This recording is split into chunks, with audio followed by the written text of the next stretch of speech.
everyone, my name is Matt Parker and today is my absolute pleasure to be showing you one of my own personal basses in the form of this 1972 Fender Jazz bass.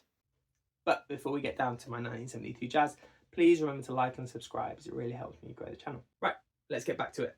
Now, I'm not planning on this being a massive video, but I thought I'd show off one of the basses that's really been inspiring me recently and one that I'm super glad that I picked up. I am massively lucky and I get to play tons of new basses all the time, whether that's from brands such as Squier, Fender, Sterling, Ibanez or many more. But recently in my own personal collection, I've been struggling to find a bass that I really bonded with. I've got my bass 6s which I use all the time and I absolutely love them. But in terms of a lot of my modern basses, I've been kind of feeling that something's been lacking and I've wanted to get back into a vintage bass which inspires me a little bit more.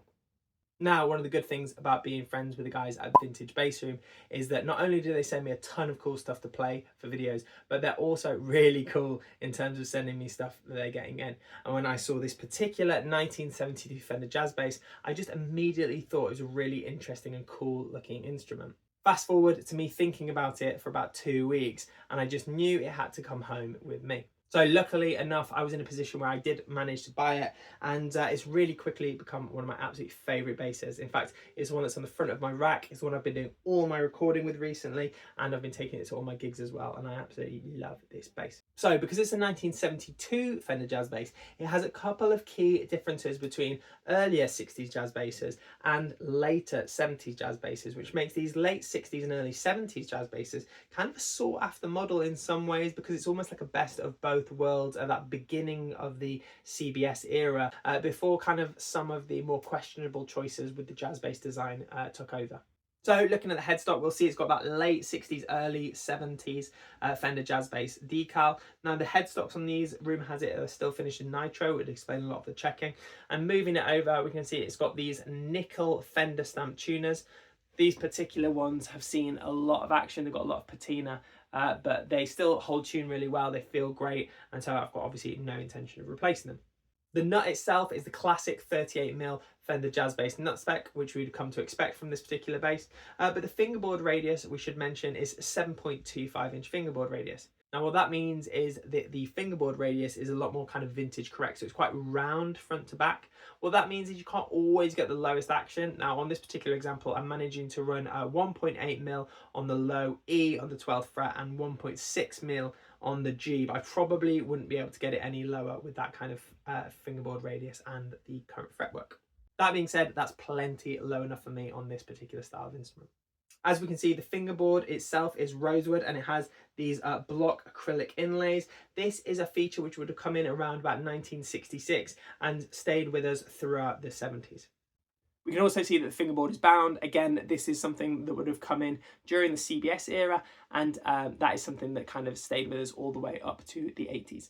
Now, originally on like an early 60s jazz bass, these would have still been a rosewood board, but it would have been unbound and it would have had initially clay dot markers and then it would have moved to acrylic dot markers. I think in 73 or 74, we did start to see Fender offering a maple fingerboard for the jazz bass as well, which had either the white inlays or black, depending on how you spec'd it. Like 60s jazz basses, this particular example is quite a lightweight alder body, and again is one of the things that I really like about this bass. For a jazz bass, it's particularly light. It comes in around about 8.9 pounds, so I've been taking this to gigs. It's been super comfy on a 2-hour set compared to, say, a heavier ash bass, which we might see in the 11 or 12 pound range. As mentioned, by the time we get to about 1973, we see the focus on alder being taken away, and Fender were largely producing ash-bodied instruments during this period, thanks to the ease of sourcing ash. So, taking a look at the body, we can still see it's got this earlier tug bar finger rest position rather than the later one, which would be up here. This was because when this was originally put on the bass, Leo's idea was that bass players would be using their thumb for a lot of plucking, so you'd rest the fingers on here and go something like this. But obviously a lot of people tended to just completely ignore that. By the time the mid 70s had come around, this had been moved up to here and people were using it as a thumb rest instead. Now, because this is the 1972 bass, we see that the bridge pickup position has moved from the 3.6-inch position to the full 4-inch position. This means is that the bridge position is nearer the bridge than on the 60s models. Now initially this was apparently done for aesthetic reasons, just to make sure that the pickup stayed under the bridge cover, but it also does have a sonic difference as well. It certainly makes the pickup sound a bit brighter, a bit barkier, and actually makes it really good for kind of like rock tones as well. Now looking at the control plate, we can see because this is a late 60s / early 70s spec, it's moved over to that volume and master tone we would definitely come to expect from this instrument. In fact, we would only really expect to see the concentric stack knob type on very, very early jazz basses. I believe it was actually only for the first model year that that was an option before moving over to this layout. Now, having a look at the bridge, we can see again by this point, Fender has moved away from the threaded saddles and has moved to these barrel saddles. These are the kind of updated, thicker barrel saddles compared to those threaded early examples, but still retains the small flathead screwdriver adjustment style.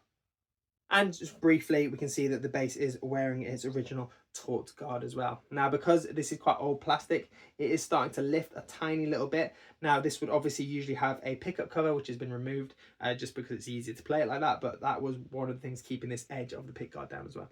Now, one of the things that I really, really like about this era of jazz bass in particular is that the neck is almost a bit of a Goldilocks profile. So in the early 60s, we would find quite a slim C, and they definitely feel a little bit shallower front to back. However, by the time we get into the late 70s, Fender was using a deep U shape for their jazz bass. Now, there are obviously variances bass to bass during this period because all the necks were hand finished. However, we do tend to find that these kind of very late 60s, early 70s examples have a kind of a full C profile. They're definitely not as thick or deep front to back as those fat U's, but they're not as slim as those early 60s jazz basses either. And actually this is, for me, kind of like a Goldilocks neck profile. It feels great. It's not shallow enough that it gives me wrist pain, but it's not too thick that it becomes a bit of a hindrance, and the taper's really nice on it as well. So I'm hoping you can see, but at this point you can see the bass has got a load of patina. You can see that it's been well loved by people before me, and this bass actually has some interesting history. It was lent to some of the members of Squeeze, the UK band, and it kind of sat in a studio for about a decade while it was on loan with those guys. So you know, it's got some provenance. It also comes with a little sheet of all the European tours that it's been on and stuff like that, and not with Squeeze, but you know, with kind of various other people. And I just love the fact that it's, you know, it's been played well. People have obviously enjoyed playing this bass to have taken it places, and I absolutely agree. It's just kind of one of the best sounding and playing jazz basses that I'm lucky enough to have owned. And speaking of patina, we can see that that late 60s and early 70s poly that Fender was starting to use actually still checks. You can see that I think it was 69 in particular, that would really flake as it failed to bond to the undercoat. Now this has bonded a lot better, but it's such a thin layer of poly that it almost does kind of react like nitro sometimes. You can see it's got a really natural wear pattern where it's kind of gone through to the undercoat without damaging the wood and stuff like that. And it just shows you that actually poly can wear in a quite an interesting fashion if it's laid on thinly.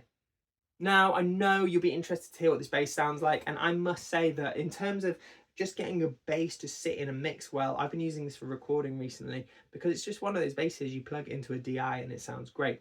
Now, one of the first things I did was string it with a set of TI Jazz flats. They're quite low tension for a flat, and they're not as grabby and bright as, say, chromes, for example. And honestly, they really suit the vibe of this instrument.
So there we have it, my own 1972 Fender Jazz bass. When I bought this bass, I was really looking for something that would kind of put me in that vintage frame of mind, something with a bit of character to it, which I think has been lacking with a lot of modern basses I've been playing recently. And this has that in absolute bucketfuls. I think there's definitely something to be said for vintage instruments. I don't know whether it's the fact that the wood was seasoned a bit better, and it certainly settles down over time. And I think some of it as well is that the pickups mellow over time. So we tend to not get as much output, sound a bit kind of warmer, more mellow, and they sit in a mix really well. And I think that's one of the things that we can't quite capture with today's modern mass manufacturing processes. If, like me, you've been looking for a bit of vintage mojo recently and you think that actually you might be wanting to invest in a vintage instrument as well, I highly recommend checking out my friends at Vintage Bass Room. This video is in no way sponsored by them, but I do think that they have some of the best vintage bass stock in the UK at the moment. And again, if you're looking to get into the vintage market, it could be a really good shout to go and check out some of the stuff they have in stock at the moment. They're a pleasure to deal with, they're really knowledgeable, and you know, they kind of stand by the products that they sell. So if you've got any issues, they're usually very, very quick to sort it out. I hope you've enjoyed this video. I've been Matt Parker. Please remember to like and subscribe, as it really helps me grow this channel. And until next time, I'll see you soon.